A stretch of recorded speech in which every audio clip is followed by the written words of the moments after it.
Trying so hard to get that like that masculine like protect your hands money, but like without making dudes feel like about themselves.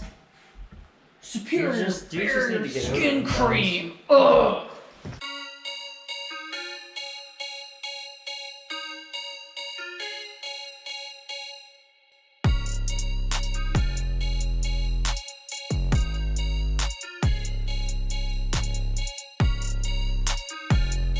What's going on, guys?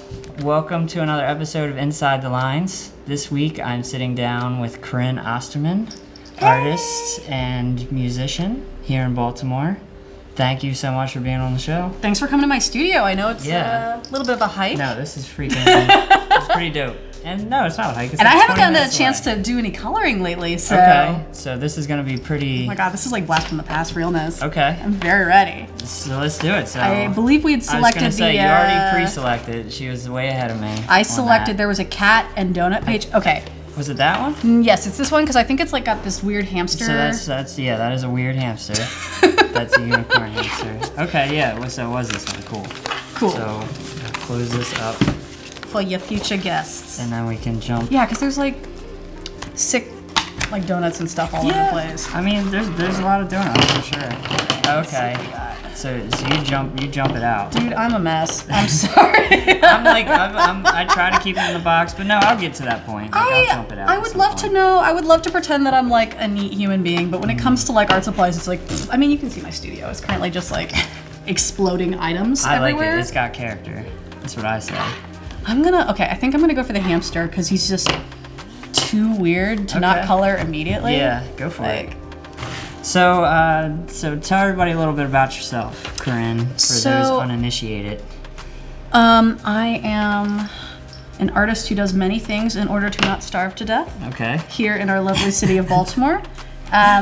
Most people would know me mostly based off of my painting work or my work with Natural Velvet, my band.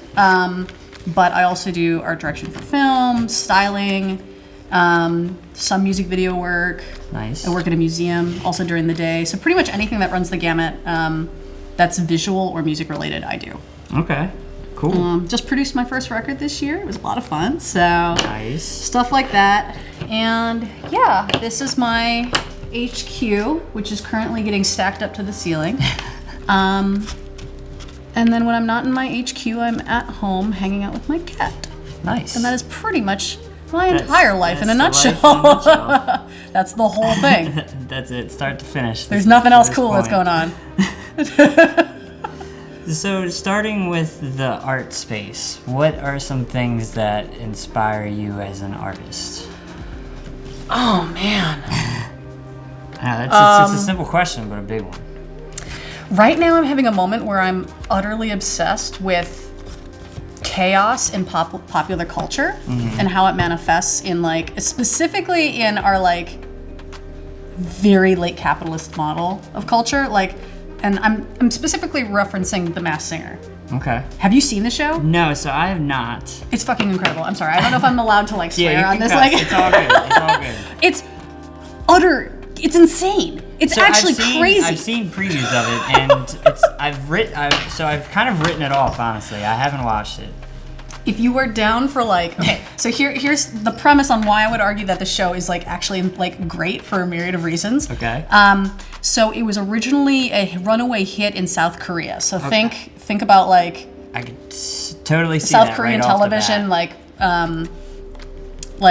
kind of look, and then you've got like weird, like crazy editing problems that come with like reality TV in like the United States. So it's just like, oh my god. I mean, if you watch this with like even like a modicum of respect for yourself as a filmmaker, it will kill you on the inside, but also it's so good. Like, okay. Oh my god, the shots where they're trying to like take the masks off of the Masked Singer to find out who's the celeb underneath the mask, which is like firstly insane. And secondly, they've like split between like 3 or 4 different shots, like by the multi-second. Oh so wow! It's just like so boom, boom, so boom, it's just boom, like, boom, boom, boom. So it's that explosion. It's an explosion of editing, and then it's like celebrities dressed up in these like crazy fantastical costumes, singing like fucking bar hits that would be on the jukebox. It's like nuts.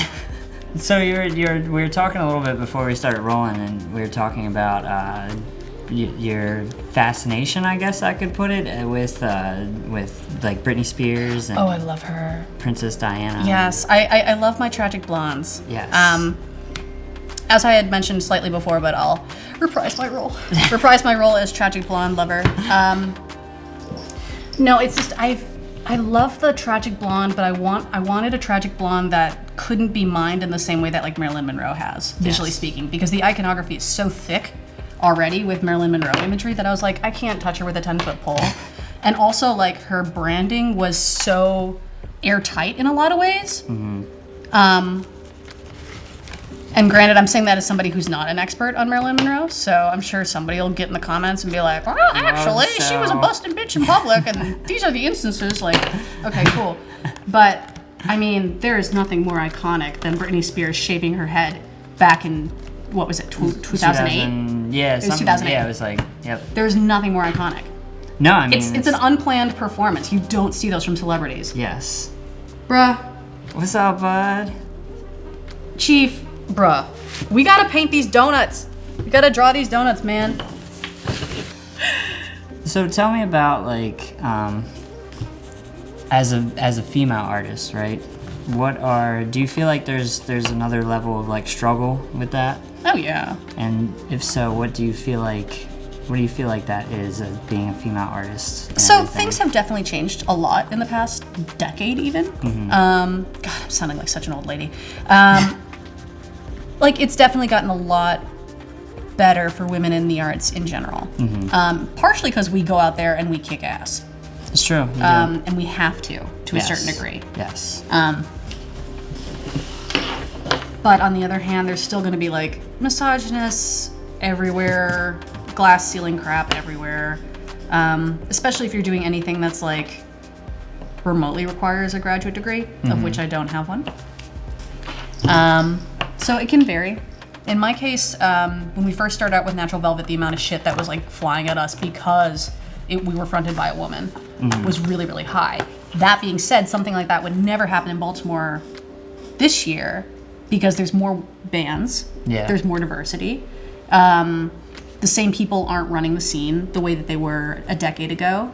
And generally speaking, people are pretty okay with seeing women with guitars in public these days. Was it just that like you just had like flack for just? I would get shit from like all sorts of people. I remember. I will tell this story because I feel like this is like the pettiest story ever. Okay. I will not say names because it doesn't actually matter at all. But so there was this person that my guitarist Spike was hanging out with when we first started, and he was this know-it-all motherfucker. Who was just like, I've invented punk rock. And I was like, okay, whatever, child. And so I had started playing bass.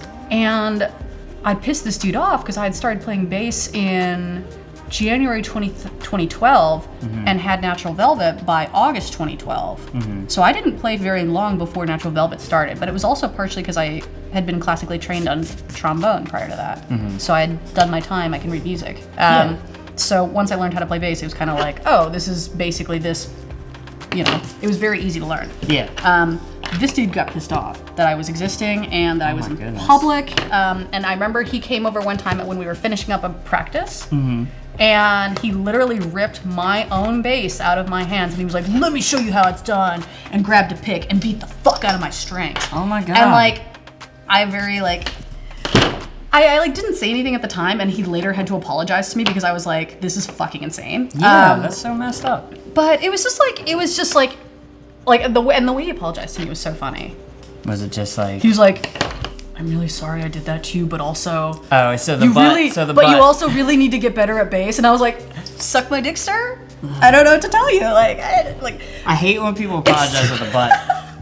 To this day, I make so much fun of that story. I'm like, you know what? This guy has no idea what a fucking douche canoe he was, and like, let's take our inspiration from these moments. Like, I love negative inspiration. I think it's granted, it's because I'm a Scorpio and that's all I live off of. Is that and the tears of my enemies. No, but like negative inspiration when people are like, you'll never amount to anything. You'll never do this, that, and the other. And you're just like, oh, okay. Yeah. That's my favorite. I love that. No, I mean, it's great. I've been there too with people over the years, for sure. I was gonna say, there's always a comeuppance, or people finally see you for your quality of work, and it's like, oh, so and so. Exactly. So what are some more like long-term goals for you? Like over the next few years, what are you kind of hoping to accomplish? I want to keep touring. I want to keep touring, and I want the new album to come out, and I want the new material to come out, and I hope people will like it. It's being written. It was written in 2018, end of 2018, and we recorded it in mid 2019. So, completely different ballgame than the previous record, Mirror to Make You, in terms of like concepts that we're dealing with, sounds that we're dealing with. It's still us with the same instrumentation and our same tendencies, but we're exploring different ideas. I was gonna say, do you feel like, are you like expanding on like sounds that you're going for? Oh, like absolutely. Musically? Okay. I was gonna say without spoiling too much. Yeah. But I'm really excited about that, and I want to tour that, and I want to tour my ass off on it, because I got definitely bit by the tour bug. Okay. While I was out this year. Oh my god, dude. We went and did our first West Coast tour, and it is a financial drain to go on tour from the East Coast to the West Coast, just from the sheer gas money and the amount of time driving. But I had never seen the desert before. And we were literally driving through the mesas during sunset, and like listening to Lee Hazelwood on the radio, and I was like, America. Like, I was so stoked. Like, I was like, I want to do this forever. Yeah. I got bit by the bug. I got bit by the bug, and now I'm screwed. No, not screwed. I mean, it's awesome. I mean, in a sense that road dogging is hard work. Yeah. Have you ever gone on tour? I've never gone on tour, but like I've been on the road a lot more. Okay, so you know. Over the last few years. So. How long have you what is the longest you've ever been while camping? Probably like 4 days. Okay. Yeah. Now expand that and include like venues that have like years of beer spilled on them, and then maybe you also have to sleep there. Okay. And sometimes there's a cat, and maybe the cat is still peeing on the floor. Okay. Yeah. Fair enough. Just think about the labor that goes into camping. No, I mean, it's a labor of love. I say that I've got like the road dog itch, but then the second I get back from tour, I'm like, don't anyone call me. Yeah, right. It's like full ass diva Mariah Carey. I'm like, I'm sleeping. What do you people not understand? Takes me like a week to waddle in here. After tour, I'm like, I guess I'll paint. I don't know what's happening to my life anymore. I'm not in a car. When you're out there playing and everything, like what is your ideal crowd? The one that's just like they're just going balls to the wall, like with you guys? Yeah, it depends. Yeah. It depends. Ideal crowd can anything? Not really. Granted, it's also because I'm trying to be on my best behavior. Yeah. And it's expensive, right? Yes. So usually they'll take that out. Exactly. But yeah, no. I definitely got bit with the tour bug, but yeah, Canada's amazing. I definitely love playing Canada. Also, it's like impossible for Canadian bands to come to the US. Really? In a lot of ways. Well, you have to have like a lot of like label support. So if you see a Canadian band on a bill, you're like playing in Baltimore, playing anywhere in the US, you should go see that show. Because they probably kill. Yeah. Just because you have to. That's true.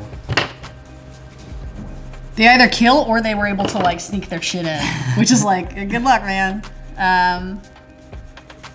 But yeah, I find that most of those bands tend to just absolutely shred. Yeah. So if right now, if money was not an issue, right? Oh man. If funds were unlimited, what would you be doing right now?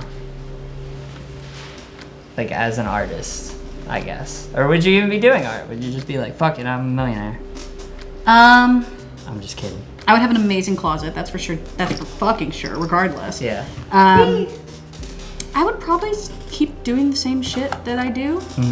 It's weird. So let me posit you this. Okay. Go for it. So when I was a little girl, when people would ask me what I wanted to be when I grew up, I always said an artist. I always said an artist or like an art teacher because my mother was an art teacher. Okay. So to a certain extent, this was chosen for me Yeah. because that's what she wanted me to do. Mm-hmm.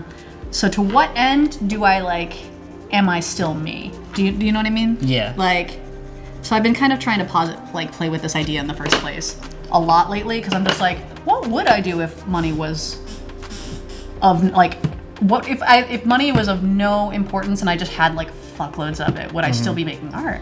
I think I probably would. Yeah. I'd probably go on vacation first and then come back and do some more, but like, Take a nice little break. oh my god, go to a tropical island where you can't like bring paint? Great. Yeah. I'll do it. As we're finishing up this piece here, there any other thoughts or any other things you want to kind of talk about to the peeps? Things to talk about to the peeps.